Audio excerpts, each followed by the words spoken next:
내 인생을 걸지. 나 낭만의 화신이다. 뭐? 나 테러의 화신.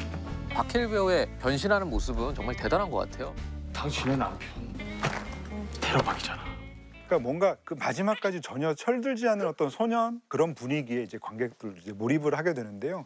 그러다 보니까 사실 영화 속에서 굉장히 좀 코믹한 터치들도 있죠. 그러니까 뭐 예를 들면 뭐 후반부에 그 승전 기념식장에서 이제 태극기를 들어가지고 조선 독립 만세를 부르는 그런 장면을 보고 있으면 사실은 해명은 태어나서 처음으로 그때 조선 독립 만세라는 말을 해봤을 거예요.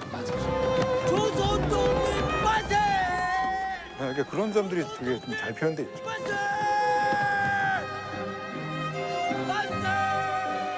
소년의 망설임 같은 게 있는 캐릭터여서 독립의 확신이 있는 게 아니었잖아요. 조난실에게 이런 말을 하죠, 나중에. 혹시라도 만약에 만에 하나 조선이 해방되는 날이 오면 그땐 꼭 우리 조난실 이름으로 앨범 하나 내자. 조선말로. 라고 하는데 만에 하나라는 것은 아주 드문 일을 가리키는 것이니 아마 이해명의 생각으로는 일제강점기가 계속해서 당분간은 가지 않을까라는 생각을 한 것 같아요. 그런 사람이 마지막에 독립에 뛰어들게 되었다는 건 사랑이 가져다준 어떤 변화인 것도 같습니다. 그러니까 저 당시에 많은 사람들이 그런 생각을 했다고 그러던데. 독립이 올 거라고 전혀. 아무도 생각 못 네. 했죠. 그럼요. 왜냐하면 35년이에요. 이 35년을 절대 짧다고 생각하시면 안 돼요.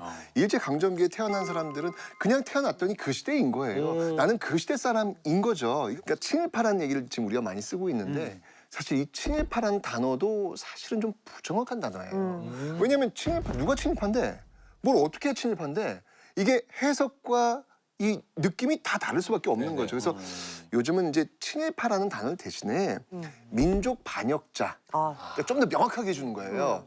그러니까 왜냐면 친일파도 종류가 다 있어요. 뭐 예를 들면 이제 1910년 경술국치 이전에 나라를 팔아먹기 위해서 앞장섰던 을사오적 같은 사람들. 이런 사람들 매국형 친일파라고 볼 수 있고 일제 강점기로 들어갔을 때 이제 직업전선에서 직접 대일본 제국을 위해서 몸 바쳐 충성했던 고문하고 막 그렇지, 그렇지. 운동가 고문하고 그런 직업형 친일파들. 특히 그 지식인들 있잖아요. 황군으로 가라 뭐 이런 것이 그러셨던 분들 그러니까요. 계시죠. 아 맞아. 아니, 시 쓴 분도 많죠. 그리고 우리가 잘 알고 있는 전우의 시체를 넘고는 뭐 광복되고 나서 너무 유명한 어떤 작곡가들 이때 일왕을 위해서 우리 목숨 바쳐야 된다고 해서 막 썼던 사람들이에요. 너무나도 많은 변절의 길을 걸었던 시대가 1930년대라고 볼 수 있겠죠. 그러니까 3.1운동 때 민족 대표들이 이젠 거의 다 변절한 상태가 거의. 30년대. 맞습니다. 그러고 보면은 광복을 했다는 게 대단하네요. 그게 정말로. 그러니까 우리가 8월 15일, 3월 1일마다 만주에서 계셨던 분들 또 감옥에 계셨던 분들 그래서 얘기하는 거예요. 그분들 아니었으면 안 됐으니까. 그 힘든 시절에도 정말 샛별처럼 빛나던 분들이 분명히 존재했다는 사실. 그 시대는 다 그랬어. 이런 말 하면 안 된다는 거예요.